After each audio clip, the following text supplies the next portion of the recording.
Bienvenue sur Africa 24 dans cette nouvelle édition du 12-15. Voici les titres de l'actualité. À Madagascar, les décisions rendues le 25 mai par la Haute Cour constitutionnelle ne font pas consensus. Le camp présidentiel a déposé une requête le 30 mai pour obtenir des éclaircissements. Les détails dans cette édition. À la découverte d'un tournoi de football qui se tient chaque année durant le Ramadan en Libye. Les habitants des différents districts de Misrata se rassemblent à chaque coucher du soleil autour d'un terrain de football pour créer un lien social à travers le sport. Et retour sur les demi-finales de la Coupe de football du Togo. Le Gomido et le Dynamique togolais se sont qualifiés pour la finale en battant respectivement le Semassi et l'AS Seka. Résumé à suivre dans cette édition. Mais tout d'abord, la Cour constitutionnelle du Burundi a validé le 31 mai les résultats du référendum du 17 mai. Cette consultation populaire portait sur le projet de révision constitutionnelle, laissant notamment la porte ouverte au président Pierre Nkurunziza de briguer des mandats jusqu'en 2034.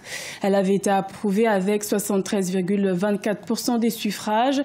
La validation du référendum fait suite à la saisine le 22 mai de la Cour par le président de la CENI, Pierre Claver Daikere, qui voulait vérifier la régularité du vote et proclamer les résultats définitifs.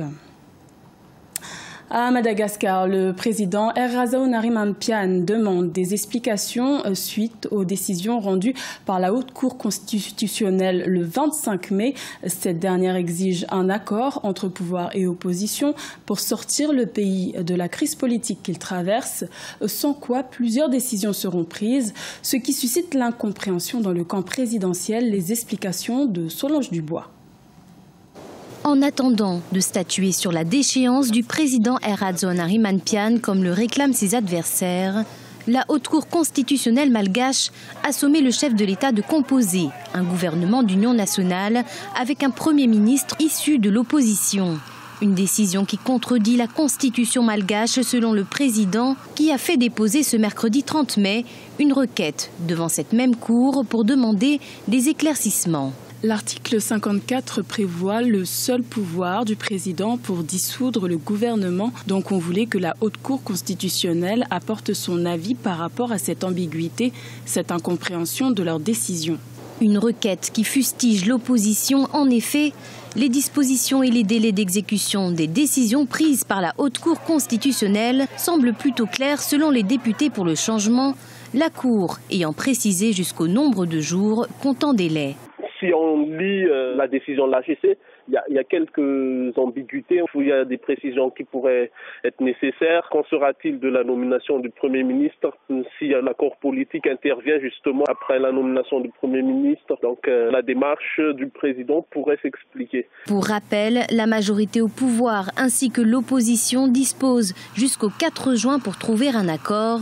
Passé cette date, un nouveau gouvernement de consensus verra le jour et le nouveau gouvernement devra être formé sur la base des dernières législatives, avec un nouveau délai de 7 jours.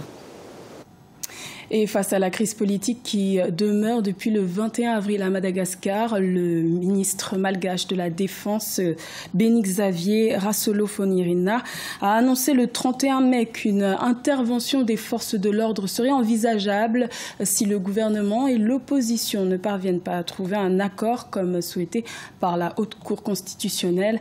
Rappelons que les deux camps ont participé à un sommet organisé par le Conseil de réconciliation nationale malgache ce jeudi 31 mai.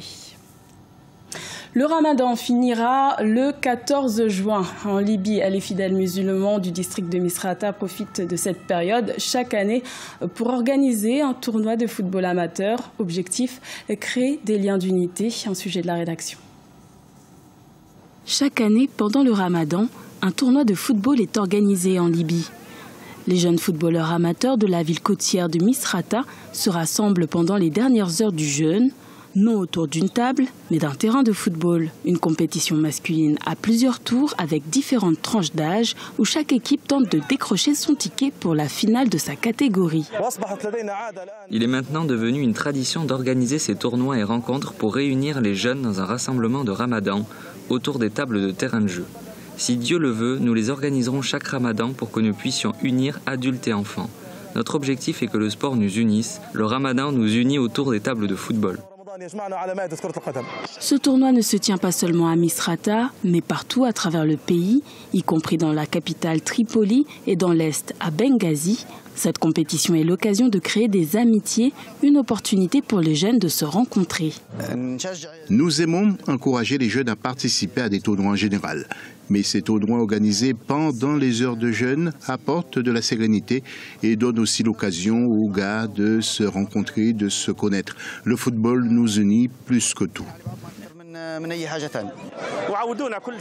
Nous sommes habitués chaque année à attendre ce tournoi qui se déroule à un moment particulier, surtout pour les jeunes garçons qui viennent ici pour regarder. C'est un moment très amusant et cela nous a montré qu'il y a des joueurs très talentueux.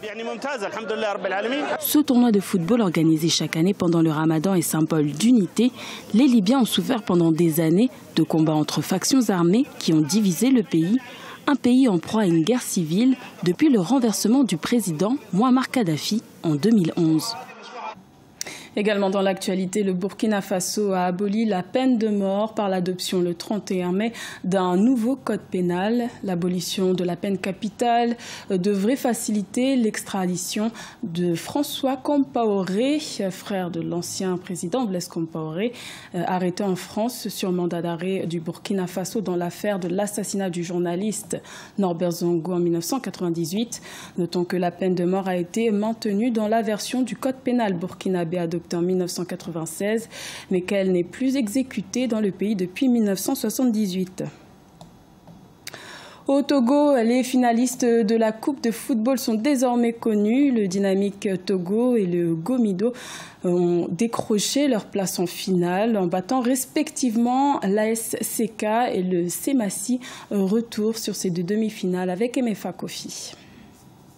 Demi-finale de la Coupe du Togo. Deux affiches jouées ce mercredi. Dito ASK Palimé et Gomido Semassi au stade municipal de Lomé.